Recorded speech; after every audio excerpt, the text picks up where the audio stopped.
Friends, ಎಲ್ಲರೂ ಹೇಗಿದ್ದೀರಾ friends? ಇವತ್ತು ನಾನು ಅವರೆಕಾಯಿ ಮತ್ತು ಆಲೂಗಡ್ಡೆ ಬೇಳೆ ಹಾಕಿ ಹುಳಿ ಮಾಡ್ತಾ ಇದ್ದೇನೆ. ನೋಡಿ, ಇಲ್ಲಿ ಅವರೆಕಾಯಿ ತೊಗೊಂಬಂದಿದ್ದೇನೆ. ನಮ್ಮದು ಈ ಕಡೆ ಅವರೆಕಾಯಿ ಎಲ್ಲ ಸಿಗೋದು ಕಡಿಮೆ, ಆದರೆ ಏನೋ ನಮ್ಮಲ್ಲಿ ಮಾರ್ಕೆಟಲ್ಲಿ ಮಾರ್ತಾ ಇದ್ರು. ನಿಮಗೆ ಬೆಂಗಳೂರು ಕಡೆ ಎಲ್ಲ ಆದರೆ ತುಂಬ ಸಿಗುತ್ತಲ್ವ, ನಮಗೆ ಸಿಗೋಲ್ಲ, ಅಪರೂಪ ಇದು ಅವರೆಕಾಯಿ ಸಿಗೋದು. ಅದರಿಂದ ಇವತ್ತು ಇದನ್ನು ಹಾಕಿ ಹುಳಿ ಮಾಡ್ತಾ ಇದ್ದೇನೆ, ಆಲೂಗಡ್ಡೆ ಮತ್ತು ಈರುಳ್ಳಿ ಹಾಕಿ. ತುಂಬ ಚೆನ್ನಾಗಿರುತ್ತೆ. ಕೆಲವರು ಇದನ್ನು ಇದಕ್ಕೆ ಮಾಡ್ತಾರೆ, ನಾನು ಹಾಗೆ ಮಾಡ್ತೇನೆ. ಅದನ್ನು ನೋಡಿ, ಹೀಗೆ ಇದೆ, ಕಾಳಿದೆ ನೋಡಿ, ಇದನ್ನು ಹಾಗೆ ಬೇಯಿಸ್ಕೊಂಡು ಮಾಡ್ತೇನೆ. ಅದ್ರ ಜೊತೆ ಆಲೂಗಡ್ಡೆ ಮತ್ತು 2 ಈರುಳ್ಳಿ ಹಾಕ್ತೇನೆ. ಮತ್ತು ಇಷ್ಟು ಬೇಳೆ ತೊಗೊಂಡಿದ್ದೇನೆ, ಬೇಳೆ ಹಾಕಿ ಮಾಡ್ತಾ ಇದ್ದೇನೆ. ಇವಾಗ ಇದನ್ನೆಲ್ಲ ಬಿಡಿಸ್ಕೊಳ್ಬೇಕು, ಕಾಳು ಇದನ್ನೆಲ್ಲ ಬಿಡಿಸ್ಕೊಂಡು ಇದನ್ನು ಬೇಯಿಸ್ಕೊಳ್ಬೇಕು.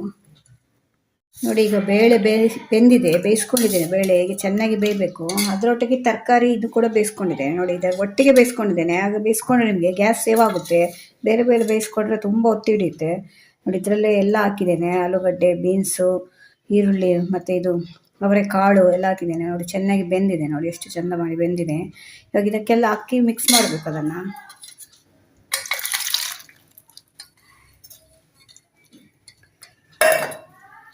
ಸ್ವಲ್ಪ ಚೆನ್ನಾಗಿ ಮಿಕ್ಸ್ ಮಾಡಿ ಇವಾಗ ಗ್ಯಾಸ್ ಮೇಲೆ ಇಡಿ ಕುದಿಲಿಕ್ಕೆ.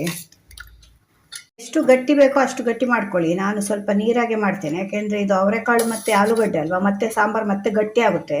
ಅದನ್ನು ನೀವು ನೀರು ನೋಡಿ ಹಾಕ್ಕೊಳ್ಳಿ. ಇವಾಗ ಇದಕ್ಕೊಂದು ಸ್ವಲ್ಪ ಅರಿಶಿಣದ ಪೌಡ್ರ್ ಹಾಕ್ತಾ ಇದ್ದೇನೆ. ಬೇಳೆ ಬೇಯುವಾಗ ಕೂಡ ಅರಿಶಿಣ ಪೌಡ್ರ್ ಹಾಕ್ಬೋದು. ಒಂದು ಅರ್ಧ ಸ್ಪೂನಷ್ಟು ಅರಿಶಿಣದ ಪೌಡ್ರ್ ಹಾಕ್ತಾ ಇದ್ದೀನಿ. ಇದು ಸೀಸನ್ ಅಲ್ವಾ, ಈಗ ಚಳಿಗಾಲದಲ್ಲಿ ಅವರೆಕಾಳು ಜಾಸ್ತಿ ಸಿಗುತ್ತೆ. ನಮಗೆ ಈ ಕಡೆ ಸ್ವಲ್ಪ ಅಪರೂಪ ಅವರೆಕಾಳು ಸಿಗೋದು. ಇವತ್ತೇನೋ ಸಿಕ್ಕಿದೆ. ನೀವೆಲ್ಲ ಸಿಗುವಾಗ ಅದನ್ನು ಜಾಸ್ತಿ ಯೂಸ್ ಮಾಡ್ಕೊಳ್ಳಿ. ಸೀಸನಲ್ಲಿ ಸಿಗೋದನ್ನೆಲ್ಲ ಆದಷ್ಟು ನಾವು ತಿನ್ನಬೇಕು. ಇವಾಗ 1 ಸ್ಪೂನು ಉಪ್ಪು ಹಾಕ್ತಾ ಇದ್ದೀನಿ. ಇದು ಕಲ್ಲುಪ್ಪಾದ್ರಿಂದ 1 ಸ್ಪೂನ್ ಸಾಕಾಗುತ್ತೆ. ಪುಡಿ ಉಪ್ಪಾದರೆ ಸ್ವಲ್ಪ ಜಾಸ್ತಿ ಹಾಕ್ಕೊಳ್ಬೋದು. ಮತ್ತೊಂದು ಅರ್ಧ ಸ್ಪೂನಷ್ಟು ಖಾರದ ಪೌಡ್ರ್ ಹಾಕ್ತಾ ಇದ್ದೇನೆ. ಮತ್ತೊಂದು ಸ್ಪೂನಷ್ಟು ಸಾಂಬಾರು ಪೌಡ್ರು. ಇದು ಸಾಂಬಾರು ಪೌಡ್ರು ಮನೆಯಲ್ಲಿ ಇರುತ್ತಲ್ಲ, ನಿಮ್ಮ ಹತ್ರ ಸಾಂಬಾರು ಪೌಡ್ರ್ ಇಲ್ಲ ಅಂದರೆ ಖಾರದ ಪೌಡ್ರ್ ಹಾಕ್ಕೊಳ್ಬೋದು. ಸ್ವಲ್ಪ ಜಾಸ್ತಿ ಹಾಕ್ಕೊಳ್ಬೇಕು, 1.5 ಸ್ಪೂನಷ್ಟು ಹಾಕ್ಕೊಂಡ್ರೆ ಸರಿ ಹೋಗುತ್ತೆ. ಒಂದ್ಸಲ ಚೆನ್ನಾಗಿ ಮಿಕ್ಸ್ ಮಾಡ್ಕೊಳ್ಳಿ. ಇದಕ್ಕೊಂದು 3 ಇದಾಗ್ತಾ ಇದ್ದೇನೆ, ಹಸಿಮೆಣಸಿನ್ಕಾಯಿ, ಮತ್ತೊಂದು ಸ್ವಲ್ಪ ಕೊತ್ತಂಬರಿ ಸೊಪ್ಪು, ಮತ್ತೊಂದು ಸ್ವಲ್ಪ ಕರಿಬೇವು ಸೊಪ್ಪು. ಅದು ಹಾಕೋದ್ರೆ ನನಗೆ ಫ್ಲೇವರ್ ಚೆನ್ನಾಗಿ ಬರುತ್ತೆ. ಆಮೇಲೆ ಲಾಸ್ಟಲ್ಲಿ ಕೂಡ ಸ್ವಲ್ಪ ಕೊತ್ತಂಬರಿ ಸೊಪ್ಪು ಹಾಕ್ಕೊಳ್ಬೋದು. ಇದು ಹಸಿಮೆಣಸಿನ್ಕಾಯಿ ನೋಡ್ಕೊಂಡು ಹಾಕಿ, ಯಾಕೆಂದರೆ ನಾವು ಸಾಂಬಾರು ಪೌಡ್ರ್ ಮತ್ತು ಖಾರದ ಪೌಡ್ರ್ ಹಾಕಿರ್ತೇವಲ್ಲ, 1-2 ಫ್ಲೇವರ್ಗೆ ಹಾಕಿದರೆ ಸಾಕು. ಇದೆಲ್ಲ ಚೆನ್ನಾಗಿ ಮಿಕ್ಸ್ ಮಾಡಬೇಕು. ಒಂದು ಚಿಕ್ಕ ಪೀಸು ಬೆಲ್ಲ ಕೂಡ ಹಾಕ್ತಾ ಇದ್ದೇನೆ. ಇದು ಚೆನ್ನಾಗಿ ಕುದಿ ಬರಬೇಕು. ಇವಾಗ ಇದು ಒಂದು ಕುದಿ ಬರ್ತಾ ಇದೆ. ಆವಾಗ ನಾವು ಇದನ್ನು ಸ್ವಲ್ಪ ಹುಳಿ ರಸ ತೆಗೆದು ಇಟ್ಕೊಂಡಿದ್ದೇನೆ, 1 ಲಿಂಬೆಹಣ್ಣಷ್ಟು ಗಾತ್ರದ್ದು, ಇದನ್ನು ಕೂಡ ಹಾಕ್ತಾ ಇದ್ದೇನೆ.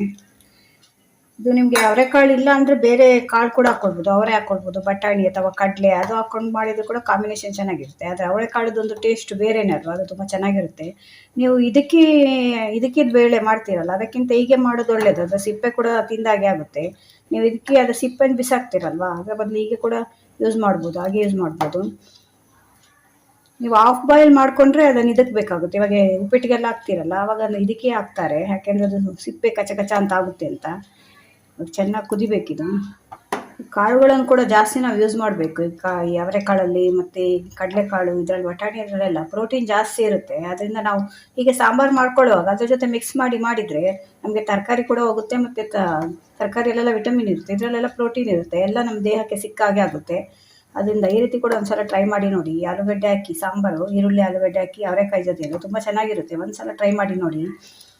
ಇದೊಂದು 5 ನಿಮಿಷ ಚೆನ್ನಾಗಿ ಕುದಿಬೇಕು. ಈಗ ಇದು ಕುದೀತಾ ಇದೆ. ಇವಾಗ ಒಂದು ಸ್ವಲ್ಪ ಹಿಂಗೆ ಹಾಕಿ ಮತ್ತು ಕೊತ್ತಂಬರಿ ಸೊಪ್ಪು ಹಾಕಿದರೆ ಇದಾಗುತ್ತೆ. ಒಂದು 5 ನಿಮಿಷ ಕುದಿಬೇಕು.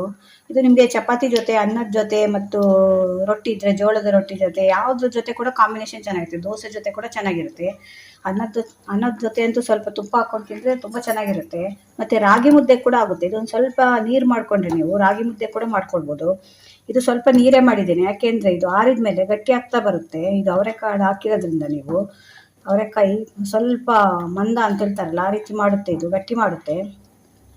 ನೋಡಿ, ಕುದೀತಾ ಇದೆ. ಇವಾಗ ಇದಕ್ಕೊಂದು ಸ್ವಲ್ಪ ನಾನು ಇದು ಗಟ್ಟಿ ಹಿಂಗು ರಸ ನೀರು ಮಾಡಿ ಇಟ್ಕೊಂಡಿದ್ದೇನೆ, ಅದನ್ನು ಹಾಕ್ತಾ ಇದ್ದೇನೆ. ಮತ್ತೊಂದು ಸ್ವಲ್ಪ ಕೊತ್ತಂಬರಿ ಸೊಪ್ಪು ಹಾಕ್ತಾ ಇದ್ದೇನೆ. ಇದು ಇಂಗು ಮತ್ತು ಕೊತ್ತಂಬರಿ ಸೊಪ್ಪು ಹಾಕಿದ ಮೇಲೆ ಒಂದು ಕುದಿ ಬರಬೇಕಷ್ಟೇ, ಜಾಸ್ತಿ ಕುದಿ ಬರಬಾರ್ದು. ಇವಾಗ ಇದು ಅವರೆಕಾಯಿ ಆಲೂಗಡ್ಡೆ ಈರುಳ್ಳಿ ಸಾಂಬಾರು ರೆಡಿಯಾಗಿದೆ. ನೋಡಿ ಫ್ರೆಂಡ್ಸ್, ಅವರೆಕಾಳು ಆಲೂಗಡ್ಡೆ ಸಾಂಬಾರು ರೆಡಿಯಾಗಿದೆ. ಇವಾಗ ಇದಕ್ಕೊಂದು ಒಗ್ಗರಣೆ ಹಾಕಬೇಕು. ನಾವು ಒಗ್ಗರಣೆ ಆದಷ್ಟು ನಮ್ಮ ಊರ ಕಡೆ ಏನು ಉಡುಪಿ ಕಡೆ ನಾವು ತೆಂಗಿನಕಾಯಿ ಎಣ್ಣೆಯಲ್ಲಿ ಒಗ್ಗರಣೆ ಮಾಡ್ತೇವೆ. ಆದರೆ ನೀವು ನಿಮ್ಮ ಮನೇಲಿ ಯಾವ ಎಣ್ಣೆ ಇದೆ ಅದರಲ್ಲಿ ಮಾಡ್ಕೊಳ್ಬೋದು. ಅಡುಗೆ ಎಣ್ಣೆ ಇರುತ್ತಲ್ವ ಅದರಲ್ಲಿ ಒಗ್ಗರಣೆ ಮಾಡ್ಕೊಳ್ಬೋದು. ಇವಾಗ ಇದಕ್ಕೊಂದು ಒಗ್ಗರಣೆ ಹಾಕ್ತೇನೆ. ಇಟ್ಟಿದ್ದೇನೆ. ಅದಕ್ಕೊಂದು ಸ್ಪೂನ್ ಸಾಸಿವೆ, ಒಂದು ಸ್ವಲ್ಪ ಜೀರಿಗೆ ಹಾಕ್ತಾಯಿದ್ದೇನೆ, ಒಂದು ಸ್ವಲ್ಪ ಉದ್ದಿನಬೇಳೆ, ಮತ್ತೊಂದು ಸ್ವಲ್ಪ ಕರಿಬೇವು ಹಾಕ್ತಾಯಿದ್ದೇನೆ. ಮತ್ತು ಕೆಲವರು ಹಿಂಗೆ ಇದಕ್ಕೆ ಹಾಕ್ಕೊಳ್ತಾರೆ, ಒಗ್ಗರಣೆಗೆ ಹಿಂಗೆ ಕೂಡ ಹಾಕ್ಕೊಳ್ಬೋದು ನೀವು. ಇದು ನಮ್ಮದು ಅದು ಗಟ್ಟಿ ಹಿಂಗೆ ಆದ್ದರಿಂದ ನಾನು ನೀರಲ್ಲಿ ಕಲಸಿ ಹಾಕ್ತೇನೆ. ನಿಮಗೆ ಪೌಡರ್ ಹಿಂಗಾದರೆ ನೀವು ಇದಕ್ಕೆ ಒಗ್ಗರಣೆಗೆ ಹಾಕ್ಕೊಳ್ಳಿ, ಚೆನ್ನಾಗಿರುತ್ತೆ.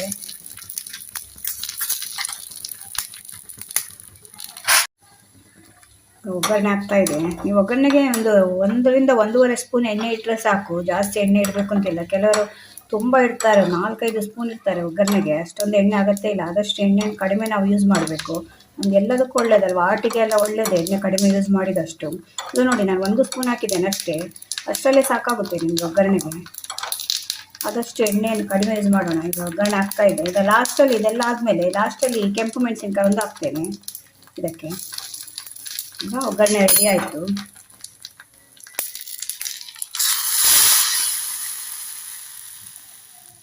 ನೋಡಿ ಫ್ರೆಂಡ್ಸ್, ಅವರೆಕಾಳು ಆಲೂಗಡ್ಡೆ ಈರುಳ್ಳಿ ಹುಳಿ ರೆಡಿಯಾಗಿದೆ. ತುಂಬ ಚೆನ್ನಾಗಿರುತ್ತೆ, ಟೇಸ್ಟ್ ಕೂಡ ಅಷ್ಟೇ ಚೆನ್ನಾಗಿರುತ್ತೆ. ನೋಡಿ ಹೀಗೆ ಕಾಣುತ್ತೆ ಅಂತ ನೋಡಿ, ತುಂಬ ಚೆನ್ನಾಗಿರುತ್ತೆ. ಅನ್ನದ ಜೊತೆ ಸ್ವಲ್ಪ ತುಪ್ಪ ಹಾಕ್ಕೊಂಡು ತಿಂದರೆ ನೀವು ತುಂಬ ಚೆನ್ನಾಗಿರುತ್ತೆ. ಮತ್ತು ರೊಟ್ಟಿ ಚಪಾತಿ ಕೂಡ ಆಗುತ್ತೆ, ನೀವು ಚಪಾತಿ ಕೂಡ ಮಾಡ್ಕೊಳ್ಬೋದು.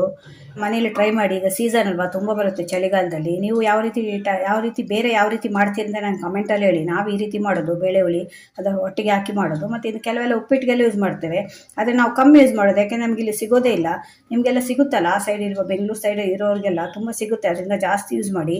ಈ ರೆಸಿಪಿ ನಿಮ್ಗೆ ಇಷ್ಟ ಆದರೆ ನನ್ನ ಚಾನಲ್ನ ಸಬ್ಸ್ಕ್ರೈಬ್ ಮಾಡ್ಕೊಂಡು ನೋಡಿ. ಇದೇ ಥರ ಮತ್ತೊಂದು ಹೊಸ ವೀಡಿಯೋ ತೊಗೊಂಡು ಮತ್ತೆ ಬರ್ತೇನೆ. Bye friends.